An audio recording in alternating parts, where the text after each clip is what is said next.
Boom. Hello, Dawn. All right.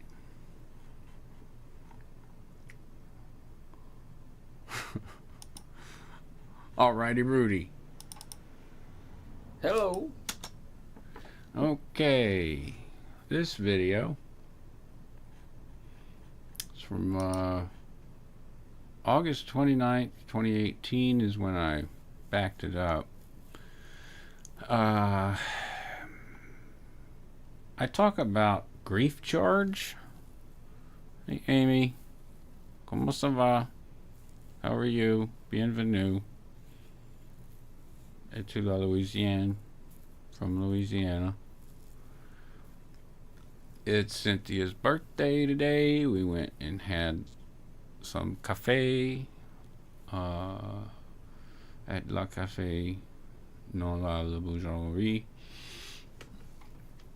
And it was a lot quieter than La Boulangerie. La Boulangerie is on Magazine Street, and it's a wonderful little cafe. They just make so much baked goods and whatnot, like from I guess like 9 o'clock to 2 o'clock. And there's a lot of little cafes around here that are like that. This one's way closer, and I had a shot of espresso. It was quite good. Drank the whole thing. Ça va bien, merci. That's about all my French elementary school. Sorry, that's okay. Well, here's another word you could learn. It's easy because, désolé means sorry. So you could say, ça va bien, merci. Désolé, moi français est petit. And just like a couple of extra words. That would expand your vocabulary. Désolé, sorry. My French, it small, petite. I'm sure you know petite. Hello, broken dishes. Hello, Amy. I am trying to do I know this isn't a question, this is more of a statement. I'm trying to figure out scheduling to where I can do something more regular, but this past Monday, there's a friend of mine, he's a comedian, who's also a director, and he's directing we just did a trailer, he's doing a film, he's doing comedy shows, and in a documentary about my brother and I called Mon Frere, and all these schedules, and then me and my brother are working on a record, and I'm the lead audio guy for the voiceover of a project it's a mod for a very popular game called Fallout, and I'm in charge of the VA department. And with everything going on this week, I had to have a meeting with somebody that I have to start delegating things. So things are going well with that. So that frees up my schedule. But like the streams that we were doing with Doug fit, like the Fridays worked for me at that time. Now they're going to have to be a different day because most of the filming that's going on in the next few months is going to be weekends. Hey, there's the birthday girl.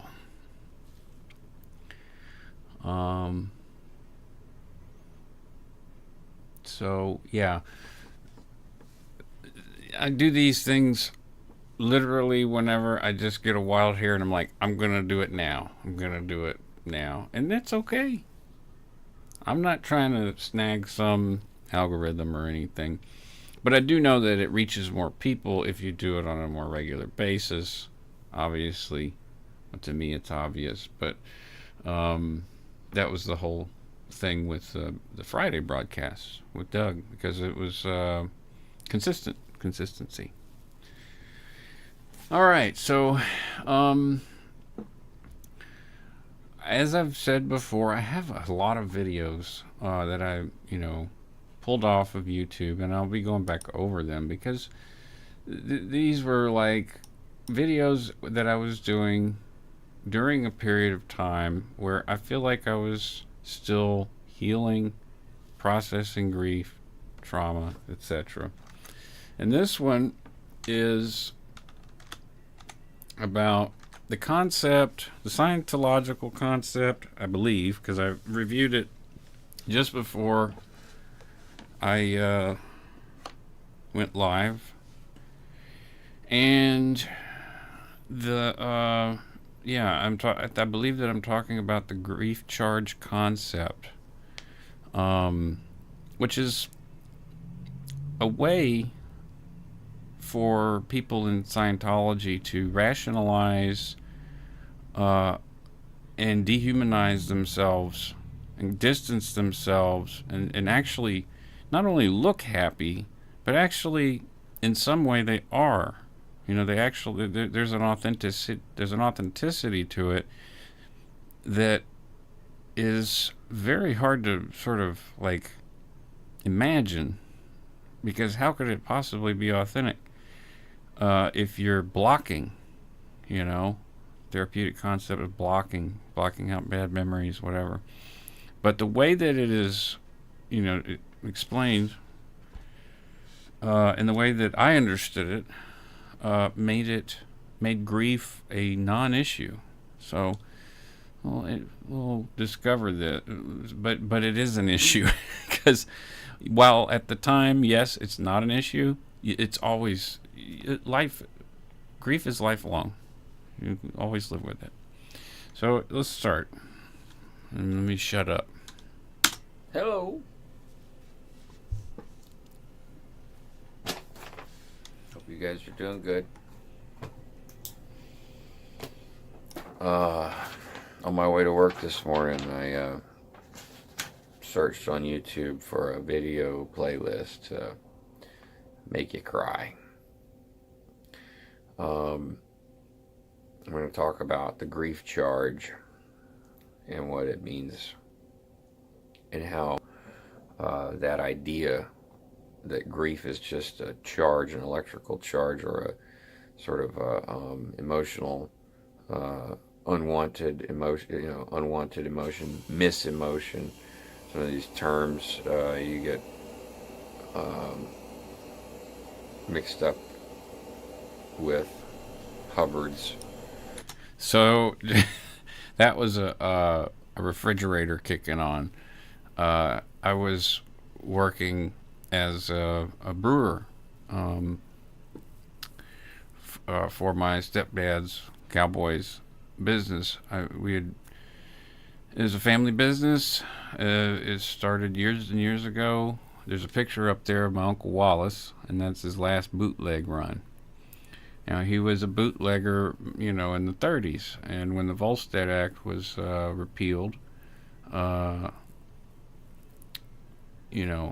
it was legal, but like he was doing it before the Volstead Act was. Hey, Tish.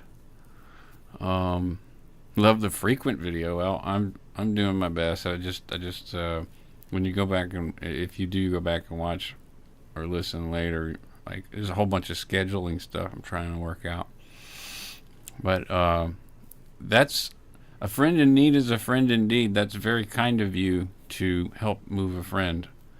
Don't throw your back out, and be safe, and take your time, and for God's sake, put some sunblock on and keep cool and drink plenty of water. The heat exhaustion and heat stroke suck. Glad to see you, Tish. The hell was that talking about? Uncle Wallace. All right, so Uncle Wallace, his last boot. Yeah, he did the.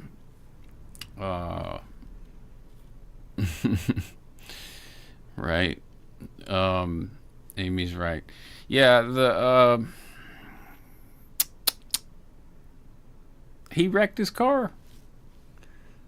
As you can see, it's all banged up. He flipped it. That was actually a car that was made to run on, if it needed to, run on gasoline or shine. So Uncle Wallace taught us how to brew, and then the way that he taught us was, passable, but like we learned more about brewing. Cowboy is actually a chemist, very good at chemistry and math. So we got brewing down pretty good, and Cowboy decided he wanted to put another brew store out of business, and that's what he did.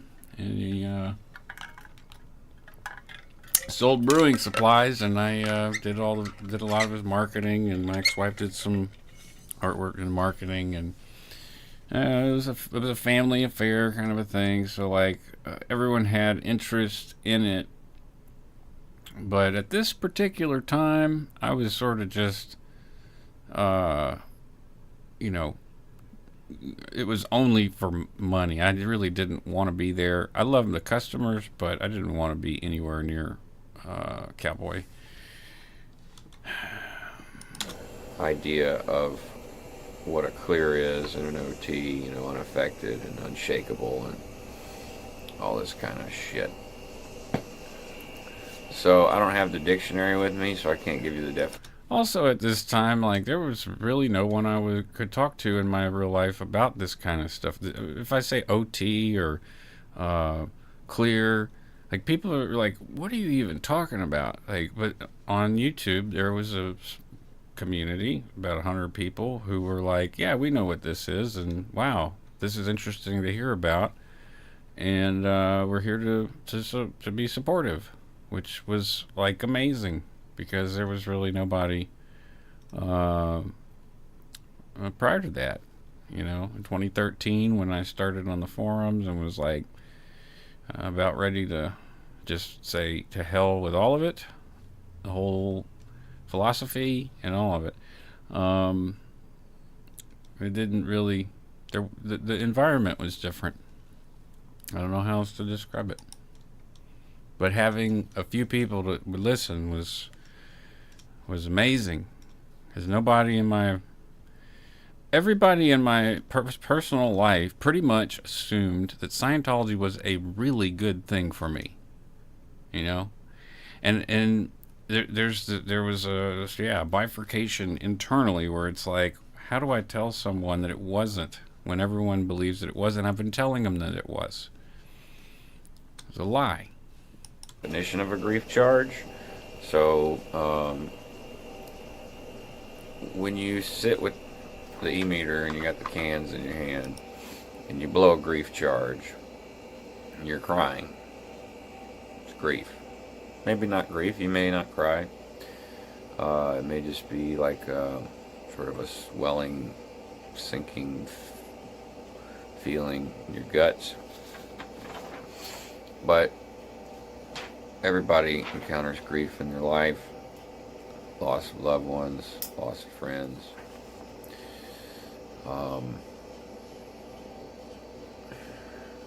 There's all kinds of causes of it. And I read an article after watching these videos, which were very, very moving. As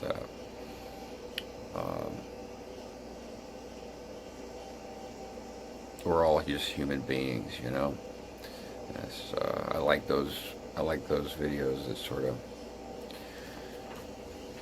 that sort of accentuate the human element, and that, or the caring, kind of like nature does sometimes. Human beings can be rather unnatural at times. And I recommend a song called "Some Humans Ain't Human" by John Prine to get a really good song about that. Some humans ain't human.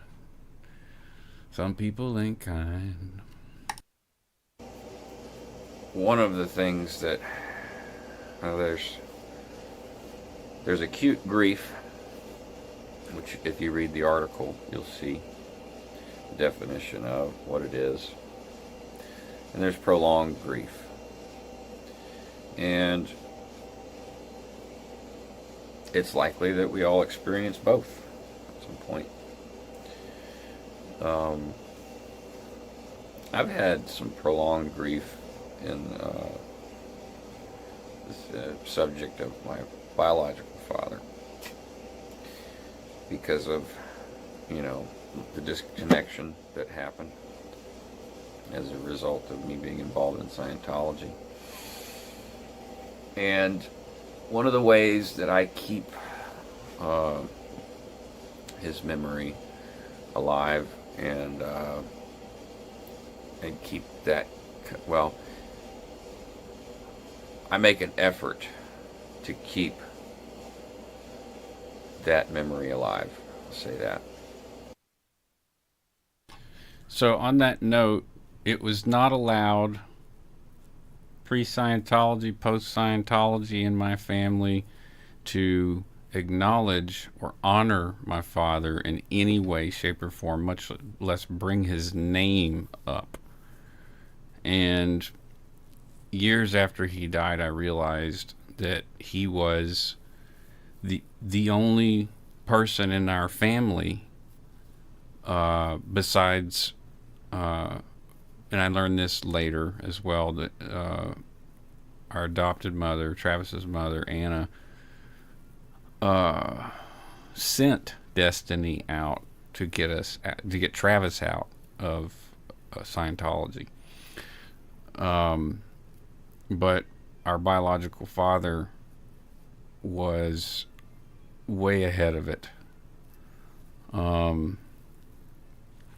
What is the technical definition of prolonged grief? That's a good question. Let's look. Let me drag a tab over real quick. I want to, we can take time with this. I have no formatted thing for this because, hey, witness, what's up, man? Glad you're here. Prolonged grief. Oh, okay. It's probably this prolonged grief disorder, and disorders. Not as far as I know, not all are permanent, but some are. So, symptoms of prolonged grief. Here we go, Amy. Here's some technical information about it. Identity disruption.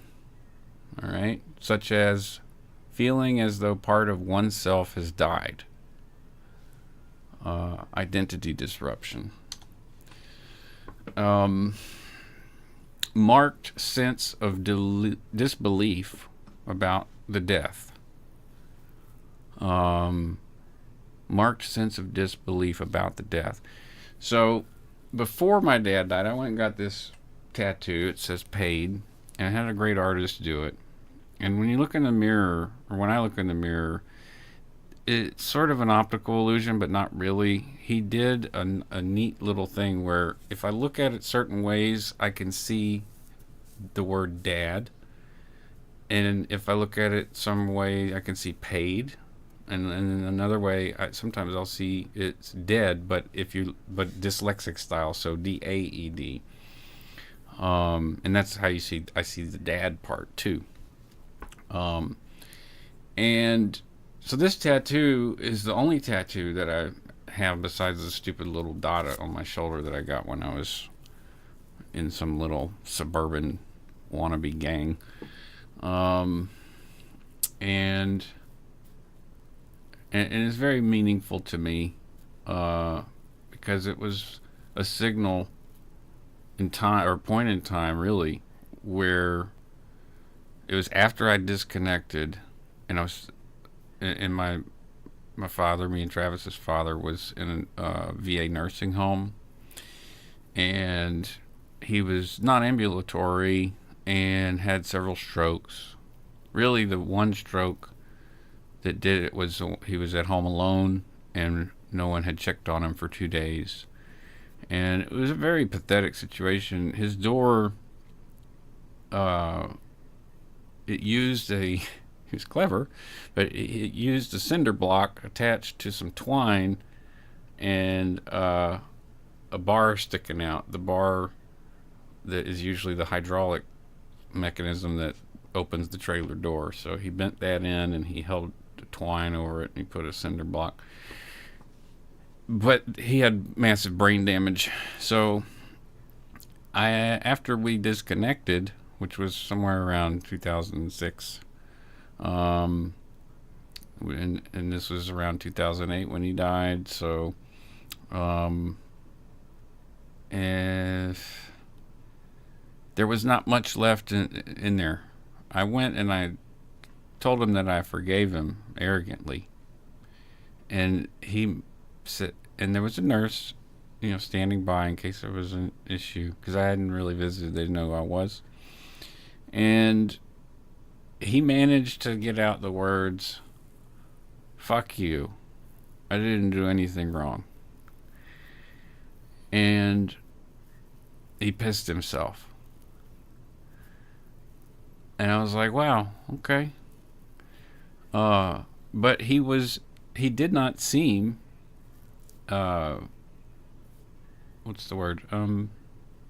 Aggressive. He didn't, seem, yeah, oh, Amy, yeah, he very much a talented tattoo artist. I'm still amazed that just this simple Old English says paid. But if you look at it in the mirror, it's all in the how people, great artists can see things. Like we have a photographer in our little troupe here between Lafayette, New Orleans, and Austin, and he doesn't take a lot of pictures, but the pictures that he takes are fantastic. I'll show you some maybe. But let's go on with the prolonged grief. And let's see what Dawn says. The psychology field gives names and medications rather than helping people through it, because usually the therapist has dealt with there's a heart in the way. Hasn't dealt with own. I don't know what's before own. I would say just based on, I mean, there are some people, like some good friends of mine, we're all fucked up, right? We all have our issues. I mean, if you're, I would assume that if you're here and you're listening to me talk, that there's some common experience, or at least interest and some knowledge of the experience of trauma. And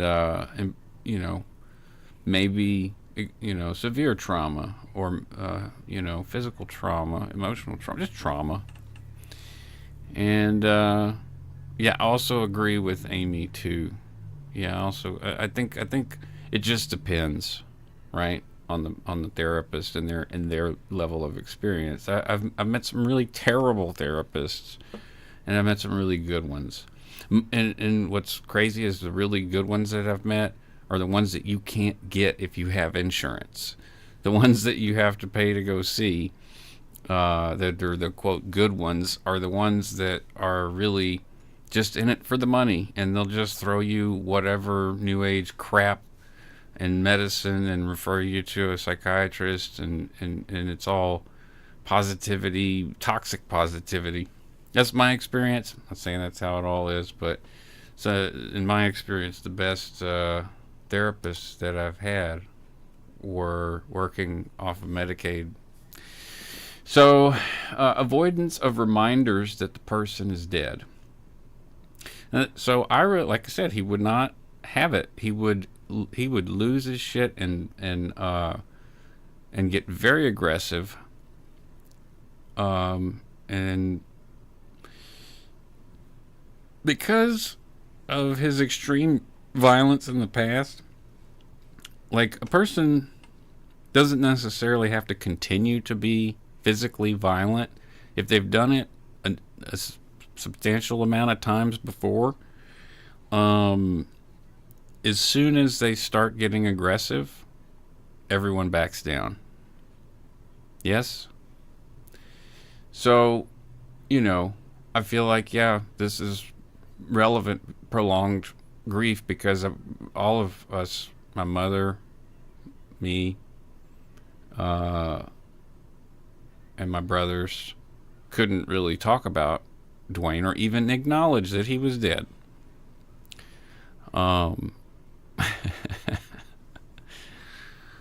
it's from the Dawn. It's from these things. It's from those. For some reason, maybe if I, yeah, make the screen. Oh, good Lord, what am I doing? Yeah, there we go. Now I can see it. That was on my end. All right, next one. Intense emotional pain such as anger, bitterness, or sorrow. All right. Yeah. Just looking at the video, I know I was experiencing all of those things. Okay. Difficulty with reintegration, such as problems engaging with friends, pursuing interests, planning for the future. Didn't have much of a future to plan for at that time, from my recollection. Things were rapidly declining, and no one in my family seemed to think that I was actually going through what I was going through. There was disbelief.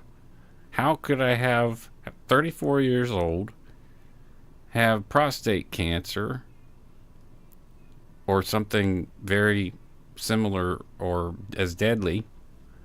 Got it detected early, but still, after that surgery, oh my God! Like I couldn't reintegrate. It was very difficult to, and there was a divorce going on, very high conflict. Lots of domestic drama with my nephew, who was a minor, who Ira was threatening to get custody of, and eventually did. And I was mad about that, and I was bitter about that. And it made me sad because he's a kid and didn't want Ira to crush him like I got crushed. So yeah, that indicates emotional numbness, absence or marked reduction of emotional experience. Of course, at times I would just be despondent. Feeling that life is meaningless. Well, I mean, kind of goes with the territory. Intense loneliness, feeling alone or detached from others. All right, so those are some symptoms. In addition, the person's bereavement lasts longer than expected based on social, cultural, and religious norms. So the family culture definitely affected it. Religion definitely affected it because I'm explaining the grief charge. And socially, I'm going through a source which is a public forum called YouTube, and because there's no one in my immediate life that I could talk to about this. All right, an estimated 7 to 10% of bereaved adults will experience these persistent symptoms for prolonged grief disorder or of prolonged relief. But Jesus Christ, can't talk. Among children and adolescents who have lost a loved one, approximately 5 to 10% will experience depression, post-traumatic stress disorder, and or prolonged grief disorder following bereavement. 5 to 10% among children and adolescents. So 7 to 10% adults, 5 to 10% kids. And as it says here, I think very appropriately that it's, a person's bereavement lasts longer than might be expected based on norms. Well, what the hell is normal? Okay. Amy, you're the shit. So, some individuals may be at greater risk of developing prolonged grief disorder, including older adults and people with a history of depression or bipolar. My dad was bipolar. My biological father, Travis and I's dad, was bipolar. And he definitely had a predisposition to frequent depression. Hey, Mock and Tawny, welcome. Caregivers, especially if they were caring for a partner or had experienced depression before the loss, are also at greater risk. In 2012, my grandfather died, Willie D. Head. He was one of my best friends. I was there with him the year before he died every day. I stopped teaching because Mom was still working and hadn't retired yet.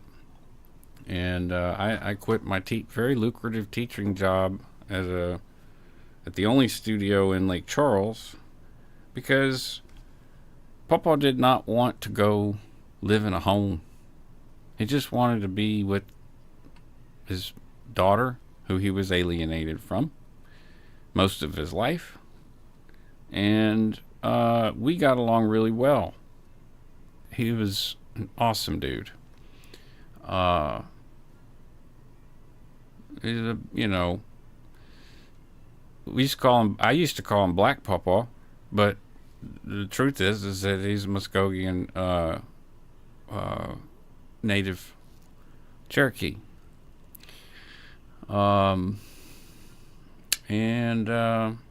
So yeah, caregivers, you know, and that was 2012, 2018. I've got a couple of prolonged grief things going on.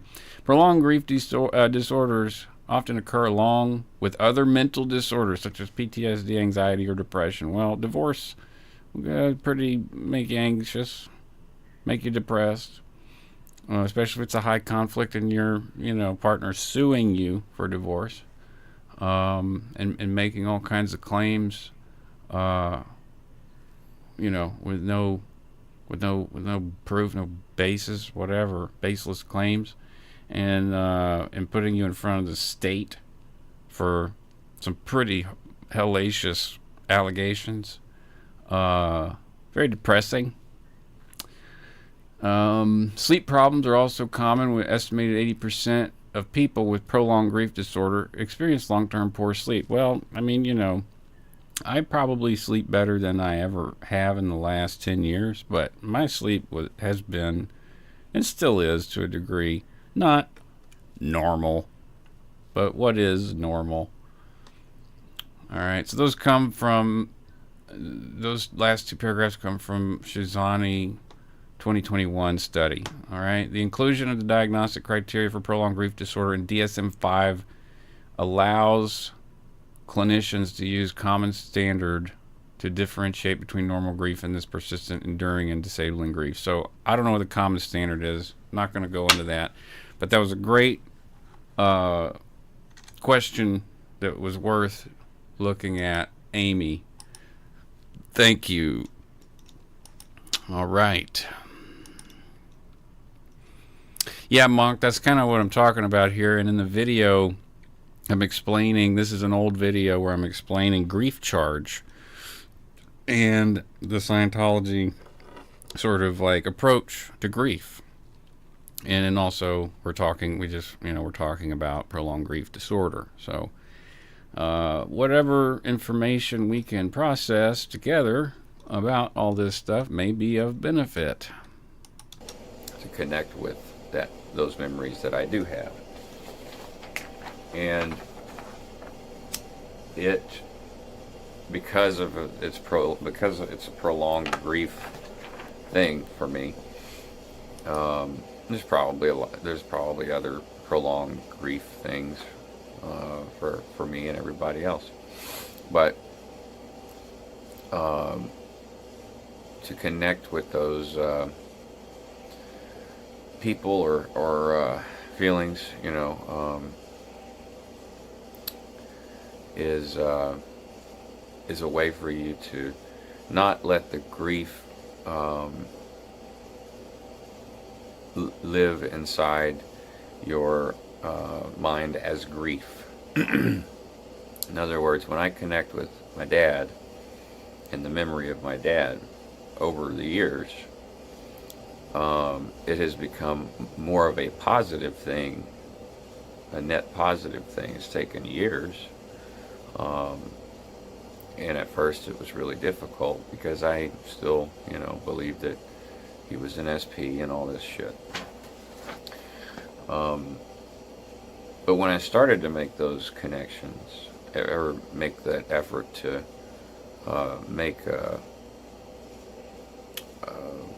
bond with him when he's not here, making a connection with the memories, and when I encounter that deep grief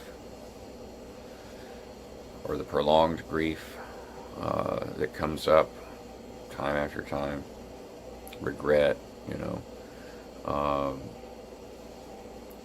it's slowly becoming easier,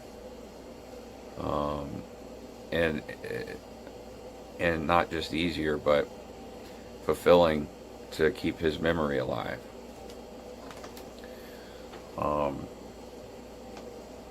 So when I read this article,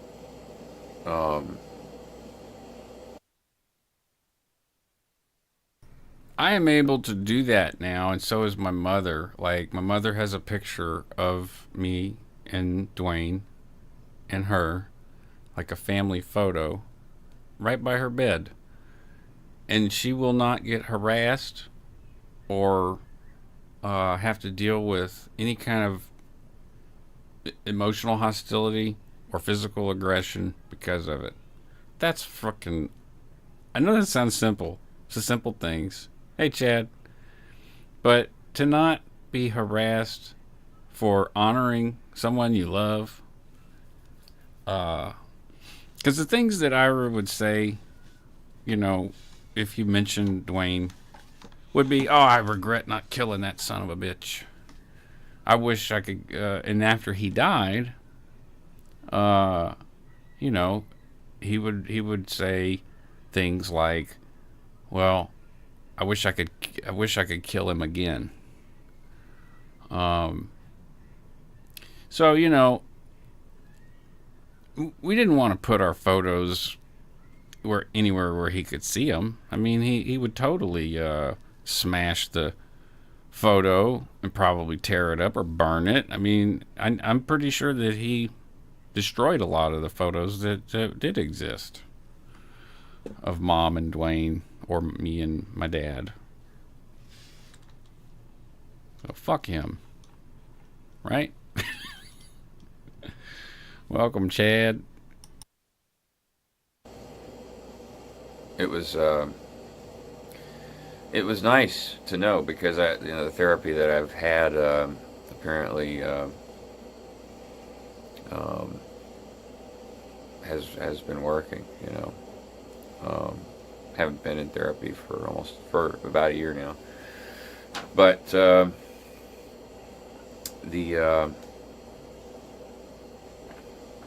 there's a list of some things I'll go over real quick about getting to that point to where you can connect with the grief, and maybe even before you're able to connect with the grief, some of these points need to be addressed. Health and exercise, diet, being able to sleep.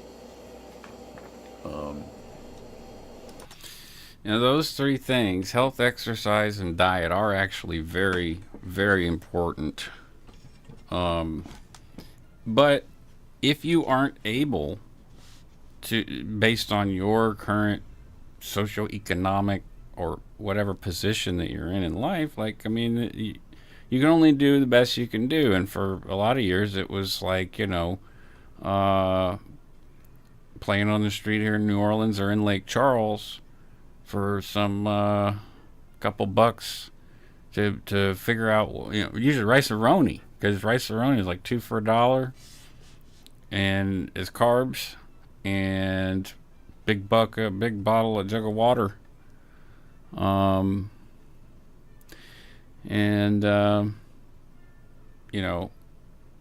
health, exercise. Well, if you're kind of vagrant, I was getting a lot of exercise. I was walking a lot. Walked 5 miles up and down Magazine and Bourbon and Canal and all the River Walk and all that stuff.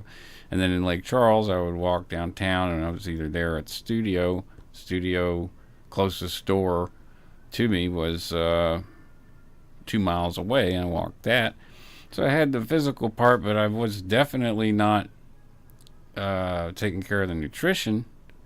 But you do the best you can, and you survive. You know, my point is like if you can't get everything, if you can't get all three of those immediately due to circumstances, like don't beat yourself up over it. Just do the best that you can. I had to wear myself out to go to sleep when I started getting back to a regular sleep schedule. Uh, but I get up every morning and I go to bed every night. I don't have any trouble going to sleep. Um, Exercise, I limited to what I can do, but I stretch, and I am gaining muscle mass back. Diet, I could probably do better on that, but I eat 3 times a day. Another point is finding meaning in it. And this is a psychologically proven thing. So when someone dies or you have a major loss or there's a traumatic experience, finding meaning in it can be very beneficial. And you may like or not, but all religious philosophies have in them ways of deriving meaning out of life. This video is not about the finding meaning in grief through Scientology's grief charge, which in my opinion is a very negative reinforcer, because it's like it's an electrical charge is basically what it's saying. It's just a charge and you need to get rid of it.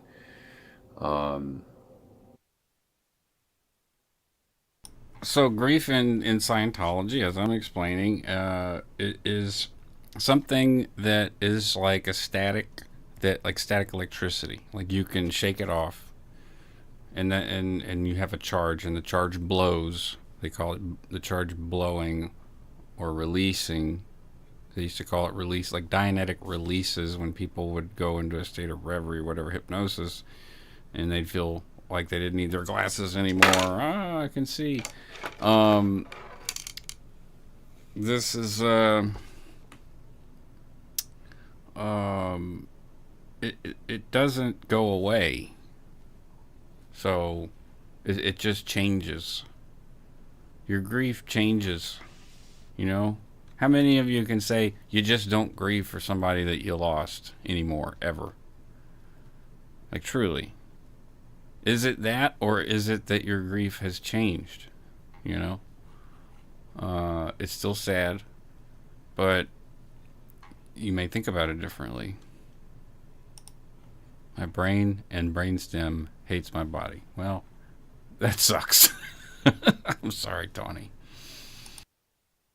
But it's not, because if you eliminate that grief charge, if you're believing that you're eliminating this grief charge and that it's gone and discharged, like from a axon to eternal, like and then it's gone, or a positive to a negative, zap, and then the charge is gone,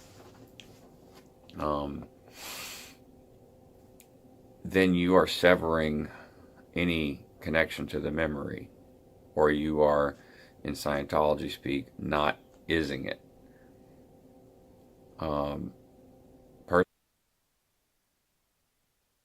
Okay, so these are some of the things that I would talk about back then that most people wouldn't understand the terminology. It's actually terminology, Because grief charge is a concept that would precede not ising. Not ising is when you get into isness, you get Hubbard is taking concepts from many uh, Eastern type religions and New Age type stuff, um, which Eastern is, those are distinct, different,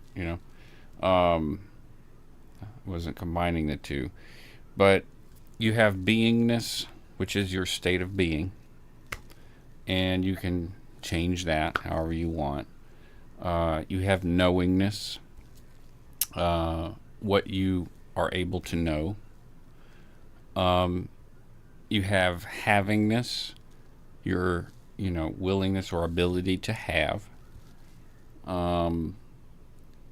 Doingness, which is a state of activity. And then you have things like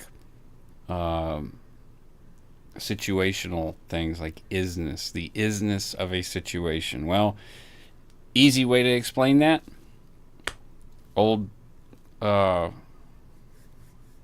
would you call it? Euphemism? Is it is what it is. It is what it is. That's isness. So, not isness,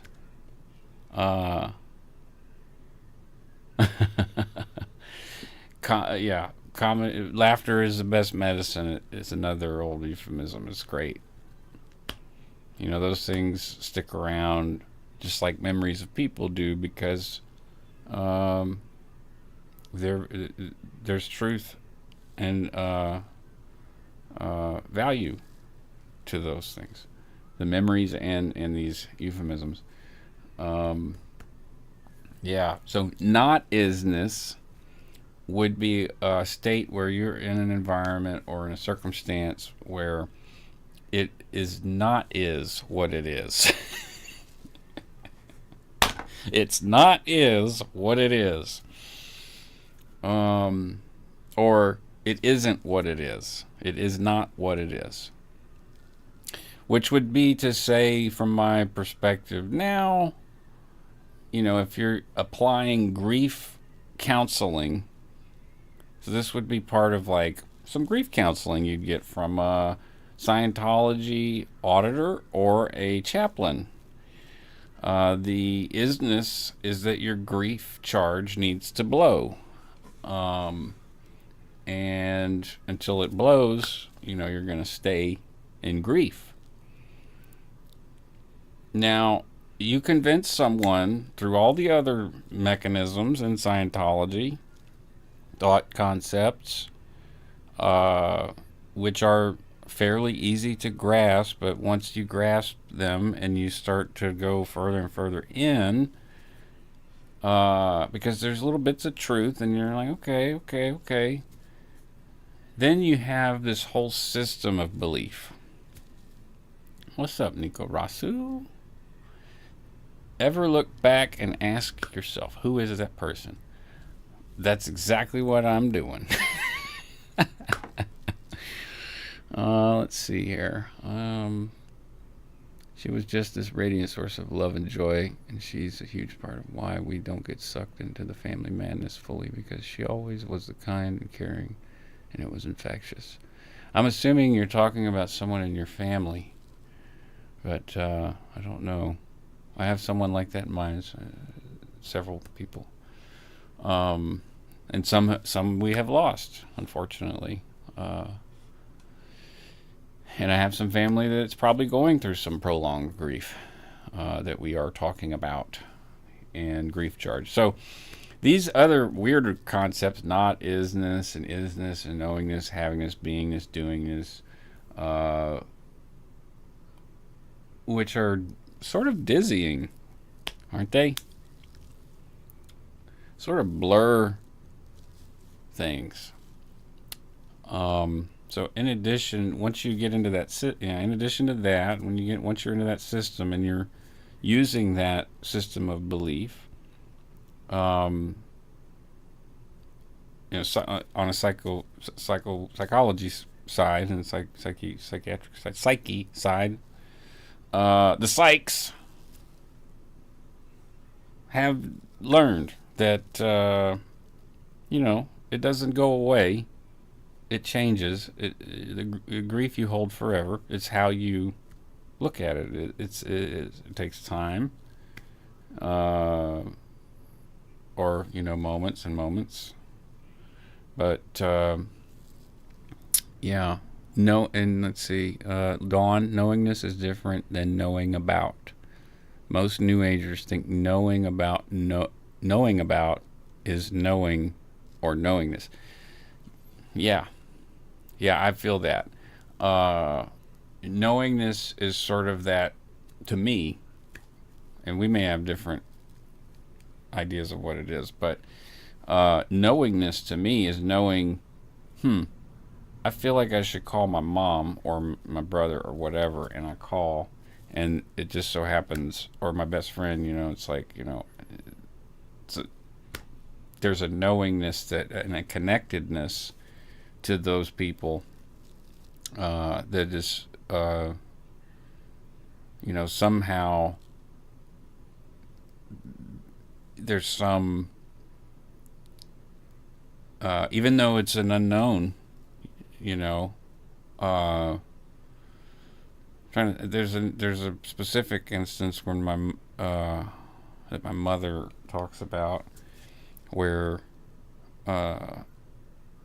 Ira woke up one night, in the middle of the night, and said something happened to Mark, my brother. And it was in that very short 15-minute time window of when it happened. So to me, that's knowingness. That's like real knowingness, because it's knowing shit you can't know. That's a good comment. Sorry we're confusing. Sorry I'm confusing, Tawny. I don't know who's confusing who. Amy, all this sounds like making up words to make things more complicated than they are. Yes. That's the thing. When I was talking about blurring with this language, you get a person into a state of confusion, and which is done through other means as well as, like, if you're dealing with grief. Like when people die in Scientology, they do go through grief counseling many times. I'm not saying every time, but yeah, if there's somebody like a parishioner who dies, they're going to want to handle the family, because in those moments they're vulnerable again, emotionally vulnerable, and they could have a realization that, hey, we don't know shit, and this Scientology, maybe we ought to take a break and grieve. So Scientology's purpose in terms of the tech is to remove that purpose, remove that significance, which is another word, but that is electrified. And yeah, you're just taught to think of the brain as a computer, and you're a spirit operating the computer, and that you can hack it. And in some sense, that's all true. You can hack your brain. There's lots of books about it. Yeah. Cynthia's boss swears by this one book, and he buys every employee a copy of it. It's called something about habits. How to change your habits or something. Anyways, word salad, right, Amy?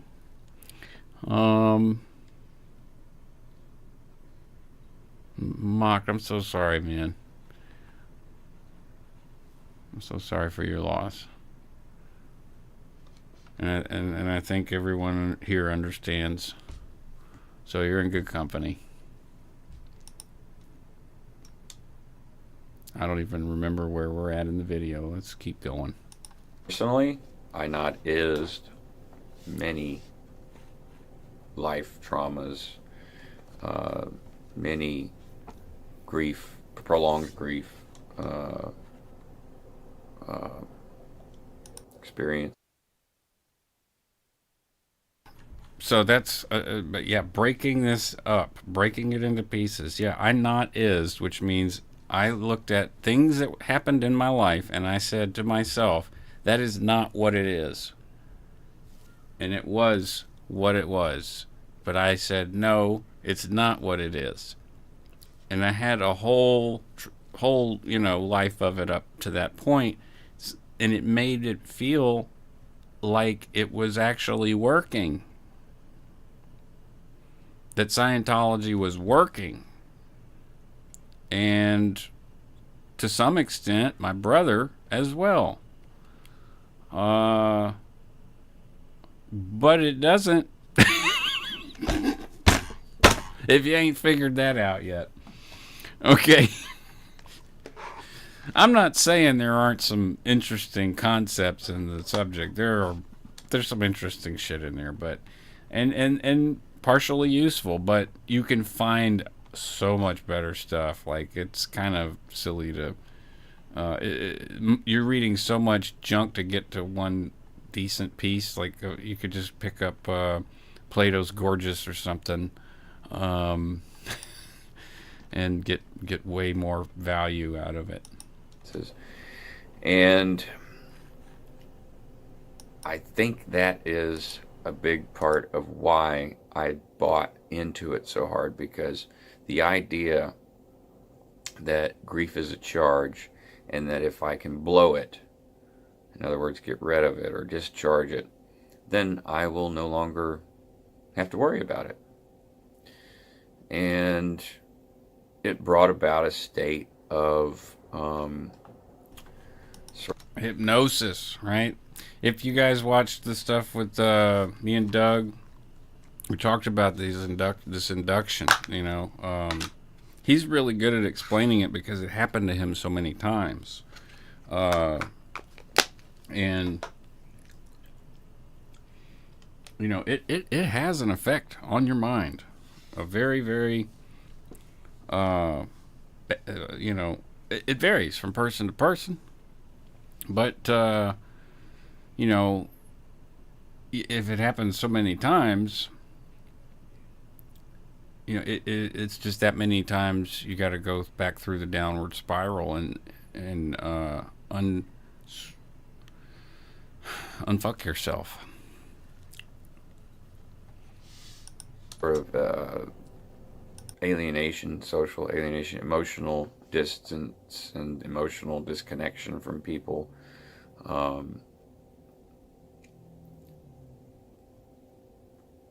And well, disconnection from my own emotions,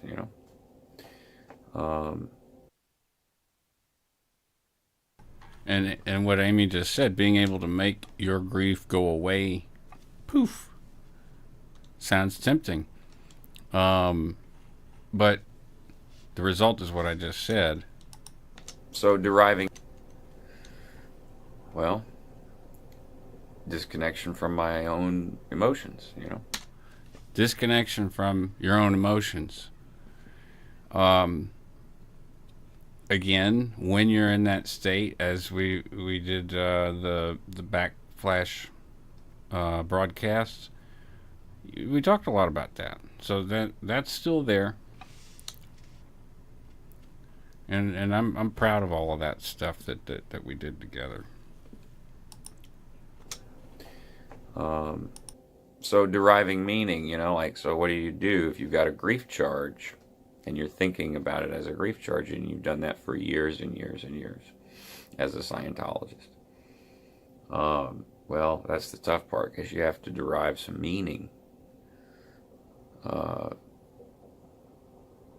that's not a grief charge, which means you have to reconnect with some old stuff on a fairly regular basis.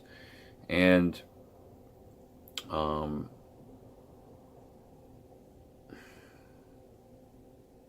That can be hard. I'll be honest. It can be hard. You don't want to face it because you feel like I blew that grief charge. So, deriving the meaning for me. Yeah, y'all are all tracking really good. Mock said suppressing stuff doesn't work forever. And that's absolutely true, because what I was just describing was, from my prior belief and transitioning into the actual reality of what we know, what we think we know, our best guesses, is that grief doesn't just go away. And here I am with this old belief system, looking at my fucking 20 years of grief, and I'm like, no, no, no, no, no, that was grief charge.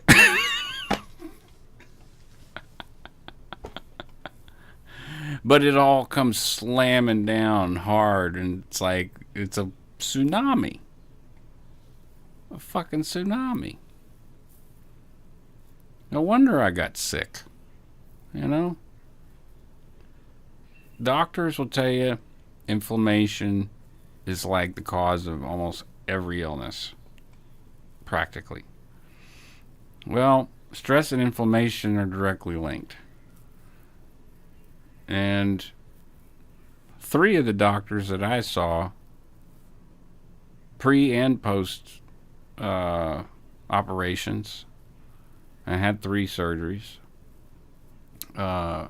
said, yeah, this was probably stress related. Yeah,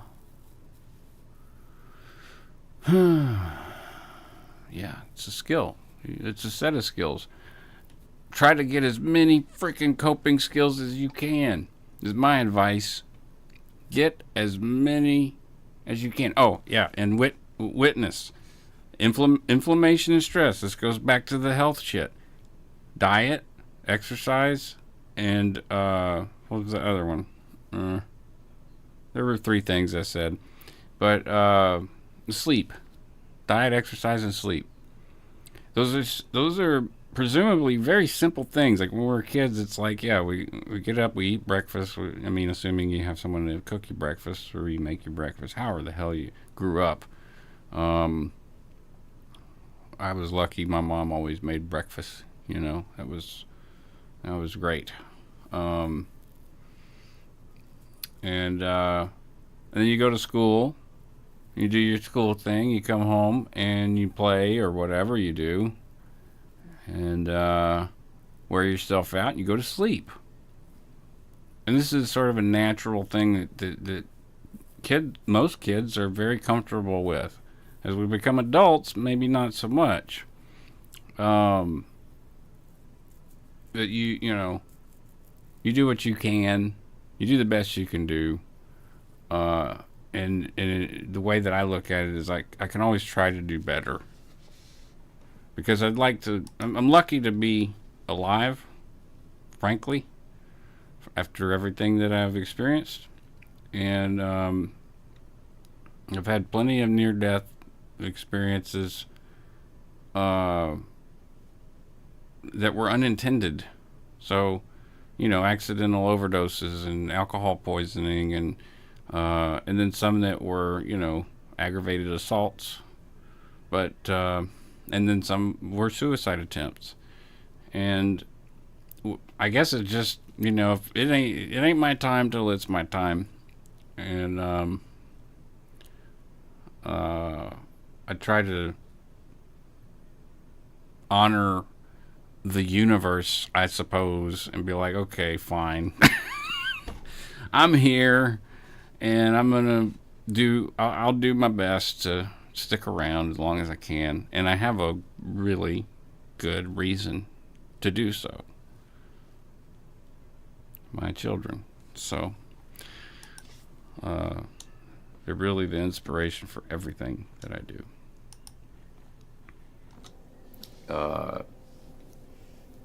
Came in the way of studying some philosophies I'd never studied before.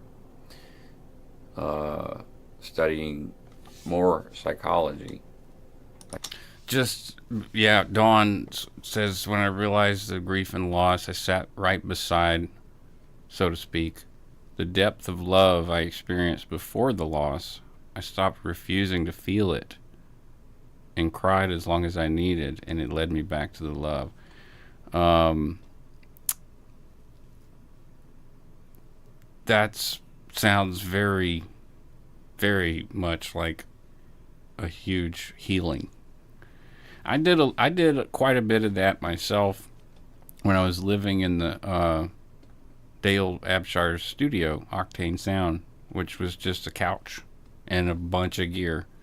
And it was almost like a sensory deprivation chamber. So there was no one else, not even Dale. Dale works like sometimes 16 hours a day. And so, like, when you get home, he's tired. He's not coming in the studio.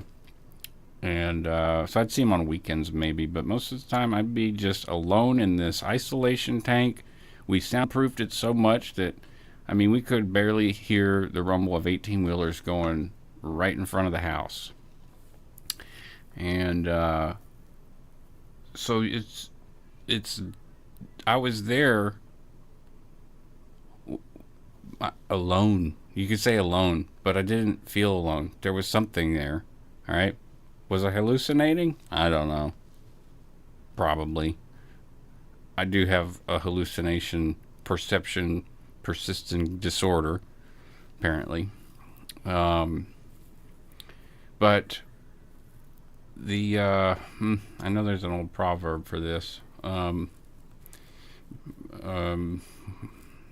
They have them in all kinds of cultures. The natives have the same proverb, but spending time alone with nature or spending time alone with yourself is sometimes really a way to break through some of your, or a big chunk, like carving a big chunk out of your, grief. When you really feel like you have the space, because that's what I did too, Dawn. Like in the studio after about 4 or 5 months, and I was just isolated and alone. All of the things that I'd been experiencing, the cancer, the divorce, my nephew's troubles, and Ira's interventions, and I had a surrogate daughter. She wasn't my biological daughter, but she was like my daughter.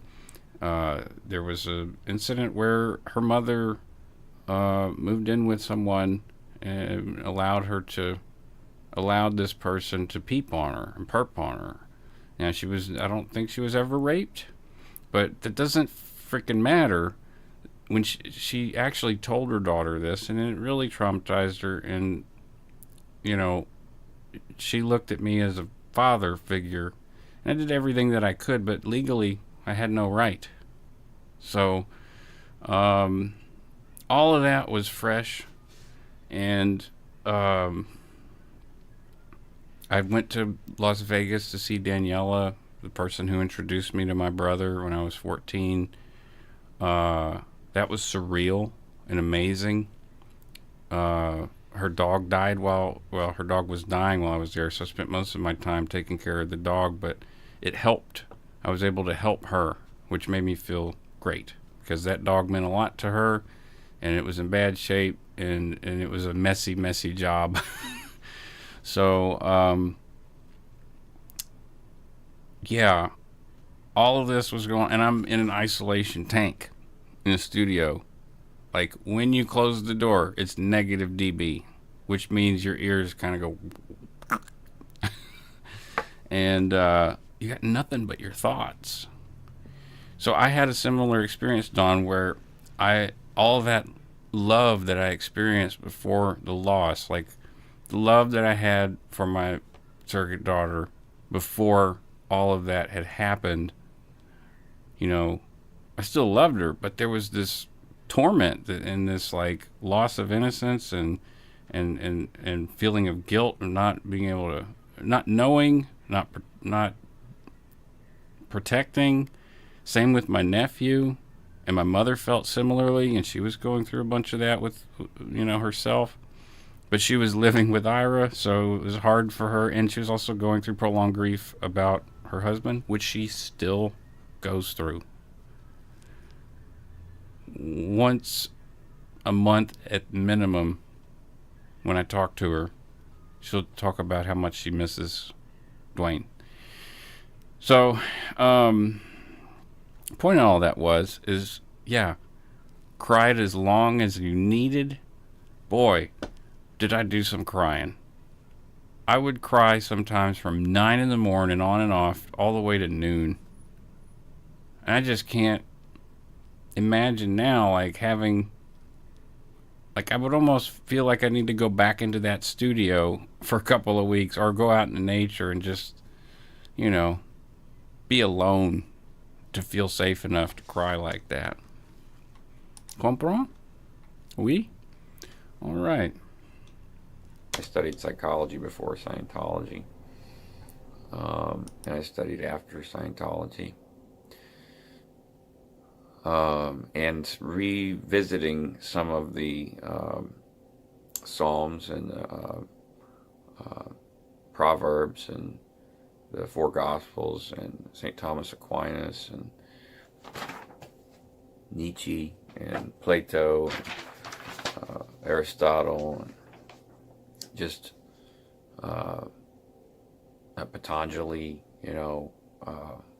William Thoreau, Wayne Dyer, Alan Watts, just whatever I could find that I felt would just some of the other things I was reading at the time, not necessarily reading, I was listening to. There was a couple of readings of the Tao Te Ching that I would put on repeat. In the Dhammapada, there's a reading on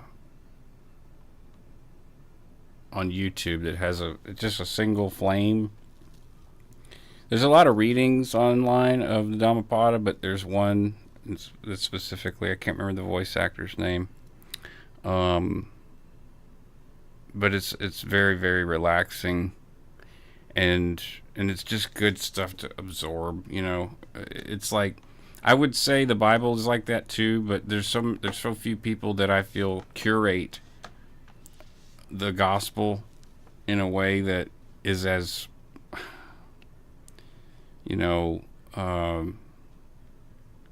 wholesome. My personal opinion, there's a lot of gospel that is, they just like in Scientology. There's a bit of truth in there, but there's an angle or there's a hook, and it's always going to lead to another one. And so I find it very difficult. I think Alan Watts does a really awesome job about talking about the gospel and Jesus. And I may be biased towards the Eastern stuff and the native stuff, but maybe that's my heritage. I don't know. There's also a lot of, Catholic heritage in my, in my heritage. Anyways, just wanted to say Tao Te Ching and Dhammapada were like on repeat when I go to home to the studio on my couch. help me reconnect to myself. And that's finding the meaning. That could be something different for someone else. Honoring, another point is honoring the loss. When I hear that, like honoring your feelings or honoring the loss, or when I hear honoring the loss, I feel like to me, it means honoring my feelings.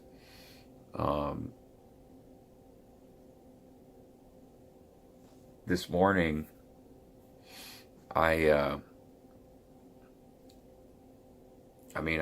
cried a lot. I cried the whole way to work, and when I got to work, I cried in my car for about 10, 15 minutes straight. My sinuses are probably pretty cleared up now, because I thought I was talking, I was just like this. You know what I'm talking about when you cry and you just get all stopped up. Um,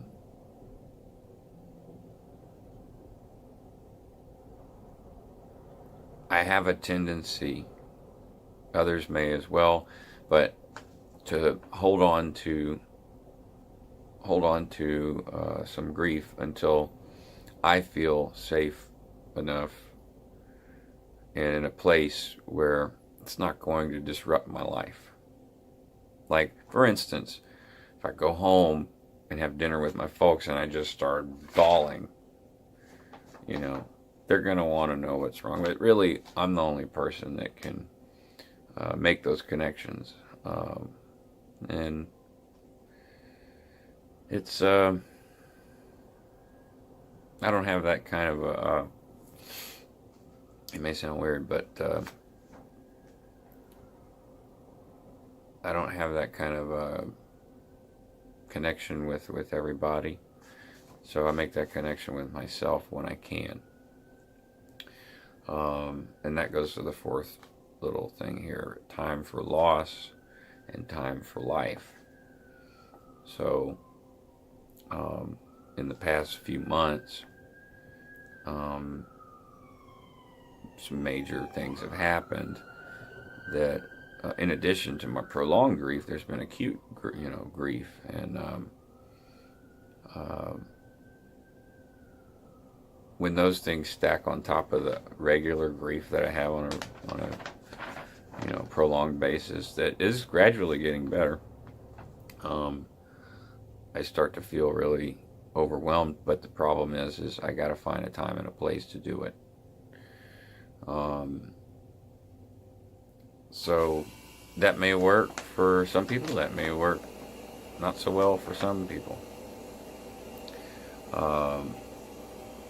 There's another point on here that kind of is almost like a repeat of the other, honoring loss. Don't judge your feelings. That to me is just part of initiating the grieving process, like initiating like a nice. Right. So to tie it into Scientology here, um, it's I believe it's by design to preempt the initiation of the grieving process with the concept of a grief charge. Acknowledge there's a grief charge, okay, and blow that charge. Sometimes it's even just an imaginative exercise. Um, and you convince yourself through this belief system that it's gone. It ain't fucking gone. No way. Good long cry where you just let go and you're not judging yourself for crying.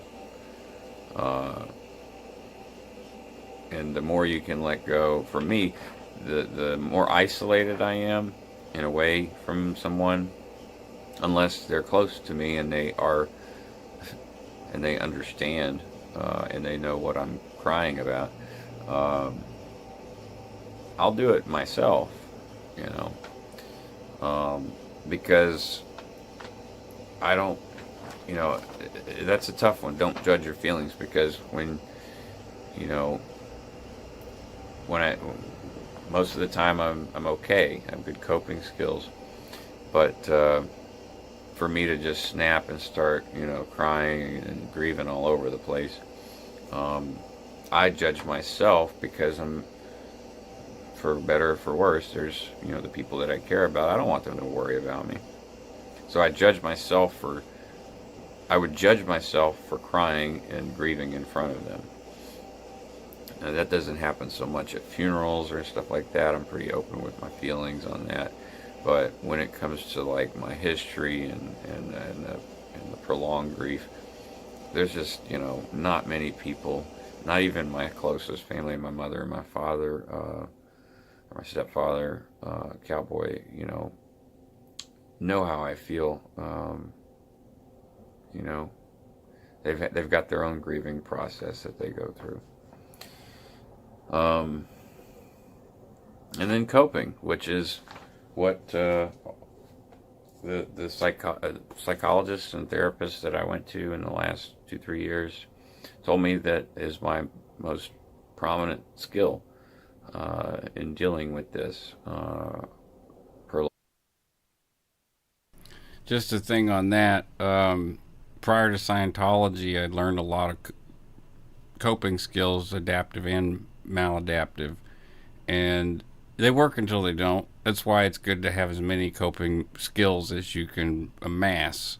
You can never have enough, in my opinion. And even though my coping skills were actually pretty good at this time, it wasn't long after this that I was admitted to a private psych ward for, homicidal ideation and threatening Ira. Now, I went to a therapist and said, look, this is what I did, and I don't feel that great about it. And she deemed the environment unsafe, and Code 10C brought me to Breaux Bridge, Louisiana, a place called Genesis. And because I was so well-mannered, I suppose, like, I wasn't talking or acting much different than I am right now. So most of the people at that facility were like, what are you doing here? Why are you here? I mean, I see what it says. Code 10C, are you suicidal? Are you homicidal? I'm like, well, I did put a knife on my stepdad's sternum. I did throw the knife in the ground and tell him to stab me in the back. Because it was going to be either him or me. But, is it a situation that I think is dangerous still? No, I didn't. And it wasn't. But my psychologist, was worried about the situation. Yeah. It's a sin to visit New Orleans on a diet. That's what my cousin says. He's one of the, if you're lucky, you might get to get on one of the big red buses that John LaFleur II is on. And he's a very entertaining fella. And he's a author and historian. Very knowledgeable dude. But he said, it's a sin. It is a sin to be on a diet in New Orleans, because only healthy people or only unhealthy people can't eat good things. That's what it is. Only unhealthy people can't eat good things, and we're all healthy here, right? But it's I mean, even if you're if you're worried about your health, if you're in New Orleans, for God's sakes, eat at a nice restaurant, some of the best food in the world. Comprend. Like that, me. Prolonged grief and trauma. The way that I cope is similar to what I just described. If I have a lot of grief, I can. Now don't get me wrong. It doesn't mean I'm sunshine and rainbows to be around. Yesterday, while I was working, I was just kind of, two sheets to the wind, a little zombified, and but there were some customers that kind of pulled me out of my funk at the end of the day, and I went and saw an old friend, and so that grief, this morning I just is really dark clouds in the sky this morning, like a very large thunderstorm system that was just looking pretty menacing. And I don't know why, but that I went and had coffee with my folks, and on my way to work I just Googled that video playlist, and cried my eyes out all the way here, and it was the right time to do it, you know. So I just wanted to share that, and then I'll put the link to the page about grief on I think it's Psychology Today. It's a good read, and talks about a lot. Back then, that was a total lie. I never put the links in the description. I was too busy. So every time I say that, it was more of a reminder to myself to try to do it, and I never did it. And I don't even remember what article we're talking about here. Sorry about that. More than what I've talked about, especially with the basic coping skills.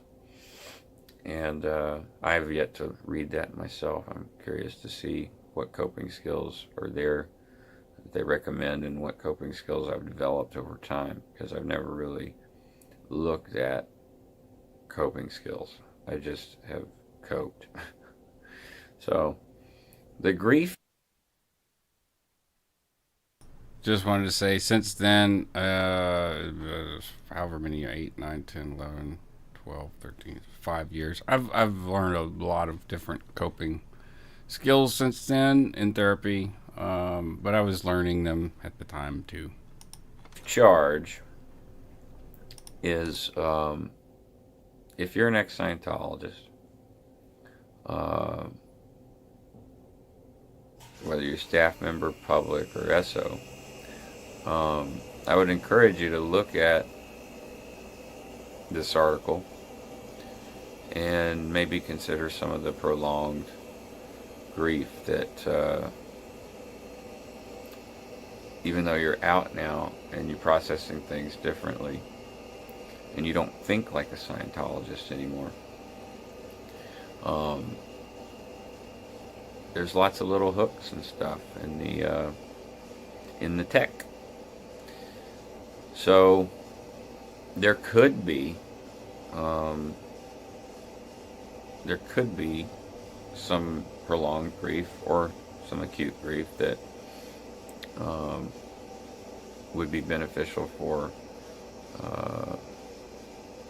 you to experience, because at the end of the day, you're wanting to take that grief, and it may last, the loss of a dear loved one, that grief, prolonged grief, can last the rest of your life.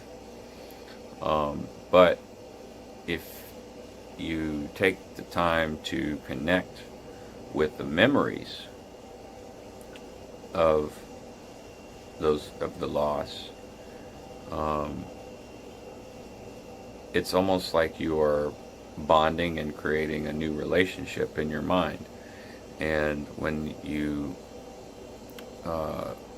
think about it again, you want a net positive reaction instead of a net negative grief. Hello.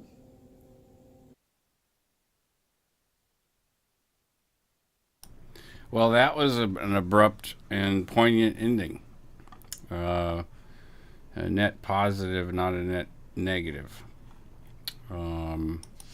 Strange ways to think about grief in Scientology and how it was related how I was processing it at that time. Do y'all want to hear some music? It's an hour and 40 minutes. I'm going to turn off this screen, so that I can move around without y'all seeing everything that's on my desktop. This has been good for me, I hope it's been helpful for y'all. All music. We got here.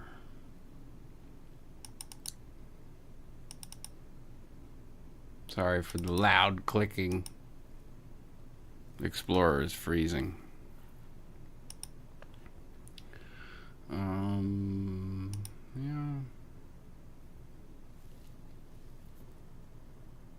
Oh. Cynthia says, share my coffee link, but I know why. Because of... Where is the thing? Hold on. I know why she wants me to share it. Because it makes a sound that she likes. Here we go. Alright, here we go. That's the Lulu. That's the nice, cute Lulu. She probably wants to hear it again.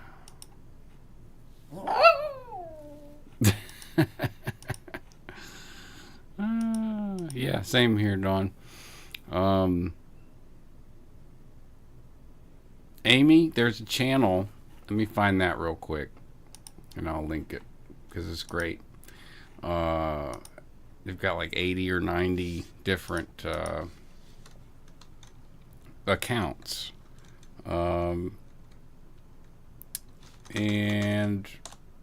it seems that they're looking for accounts from people who are in medical profession, stuff like that. So yeah.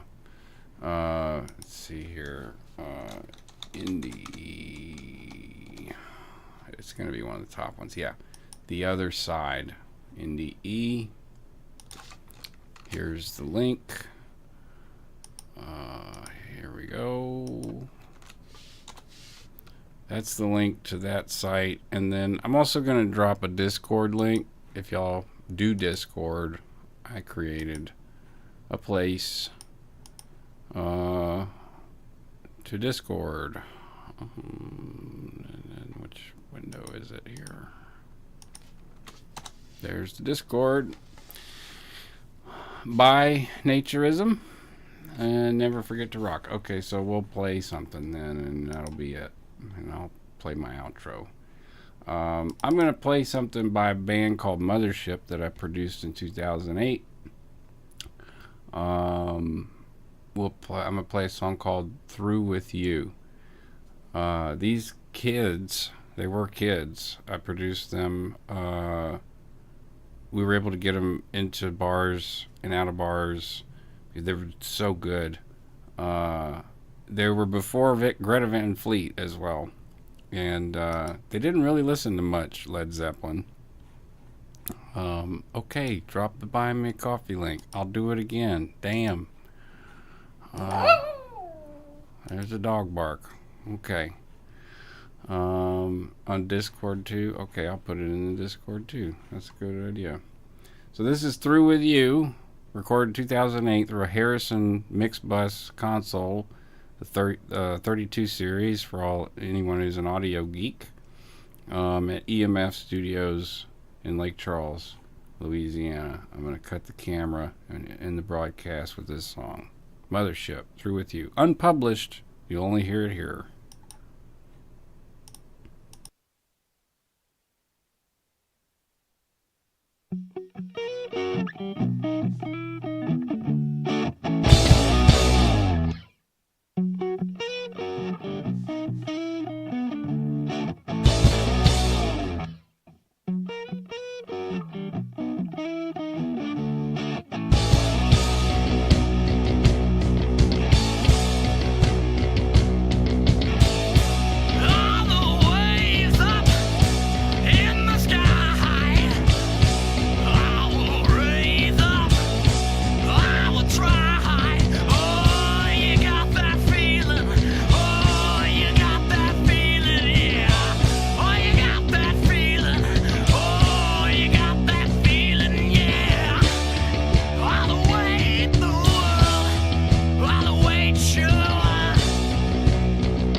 Be caught with you. We're together, I know we're through. That's right, 'cause I'm through with you.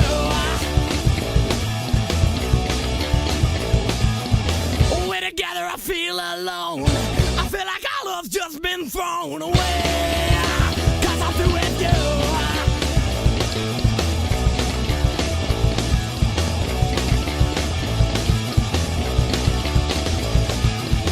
Oh, it's alright. Oh, it's alright. Oh, it's alright. 'Cause I'm through with you. Yeah, yeah, yeah.